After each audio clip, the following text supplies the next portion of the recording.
Siyempre, just came in. So, siyempre, i-assess ninyo. Okay, Mang Justin, halimbawa.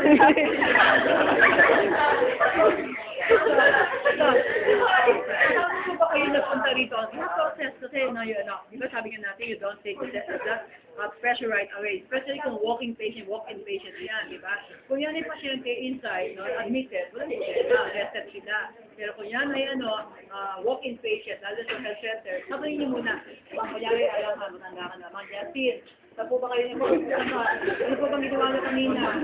Ay po ba yung lakad papunta rito? Sabihin mo. Okay, gano'n po.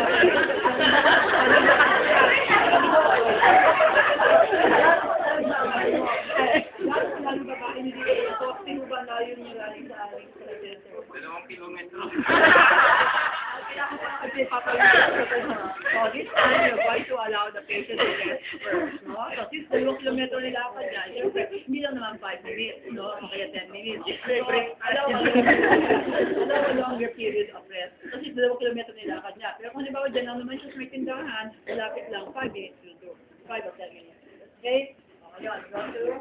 Ngayon, hindi po. Ang Justin, alam niyo po ba kung ano ba yung dati niya, blood pressure? Ngayon lang po ba kayo magpapakulo ng blood pressure o matanda na? Matanda na ako.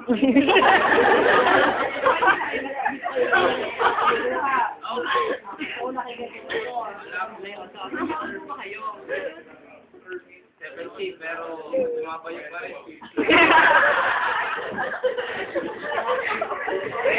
Hindi alam ng pasyente. So, ano ang sinasabi? There are 2 ways by which you can take the blood pressure. One is yung palpatory, and the other one is the auscultatory. Palpatory, you will only be able to get the systolic. Pagka-auscultatory, you'll be able to take the systolic and the diastolic. Ulitin ko, palpatory. Kailan ginagamit ang palpatory? Only when the patient does not know yung kanyang baseline. Okay, hindi niya alam yung kanyang usual BP. So therefore, we're going to approximate or estimate, okay, yung kanyang blood pressure. So that you will have a guide as to how far you're going to inflate the cup. Okay? Para may estimate lang kayo, para malaman nyo. So again, also dito, sa palpatory, you will only be able to get the systolic. Diastolic, you cannot. Okay?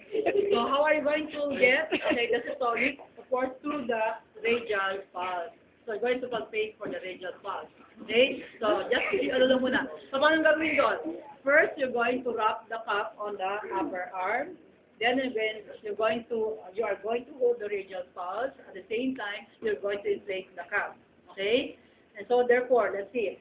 So, while you're inflating the cup, you're going to feel the radial pulse. Okay, and then also at the same time, you're going to be looking at the manometer. Kaya dami yung ginagawa. Nakahawak na kayo sa radial pulse, nakahawak pa kayo na ini-inflate nyo pa, nakatingin pa kayo dun sa manometer.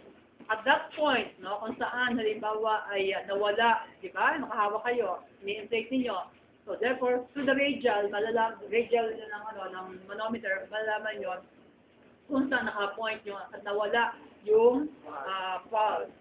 So therefore, yun ang guide niyo. Okay, pag nawala na yun, ang gagawin nyo, you're going to add about 20 to 30. Okay, 30, no? 20 to 30 millimercury of pressure. Okay, as an allowance, ibig sabihin. And to inflate the cup.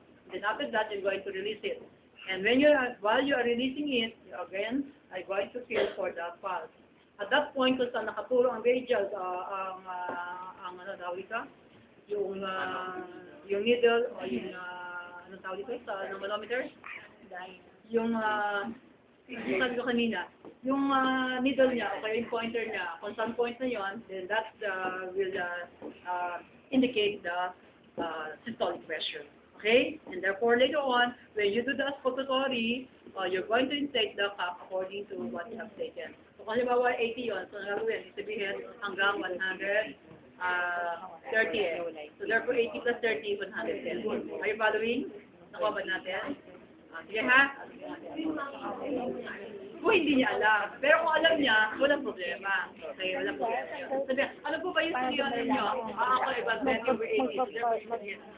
Mag-inflate. Tama. Tapos makikita So, pagka halimbawa alam niya, wala ka ng problema, hindi ka nakukuha ng palpatory. Gagawin mo na lang, kung madami 20 over 18 usual niya, mag-a-add ka lang ng 30 ulit. Diba 20 or 50? So, 150. Kaya bigyan mo allowance din ang allowance. Subutin na sobra kayo sa ano. Okay? Are you following? Okay, so yung mata ko, o, tandaan nyo yan. Okay, nandiyan yan sa ano. Yeah, 170. Again, palpatory ha. Eh, ma'am, paano ko na yung wala? 170 pala yun. O, you ask. Ang alright. Ito na yung normal niya, 130. Wala yung blood pressure, 170. So, that means, ano, meron siyang ginawa. So, nga. Kaya ganon, you will feel that eh. Kasi, pagka halimbawa, nag-add ka, halimbawa, sabi mo, 170 pala. Pag ano mo pala, pag release mo, meron na kagad sound. O, isabihin, doubtful yun. Sabihin yung baka mas higher pa, kaya kailangan ulitin mo, pero taasan mo na.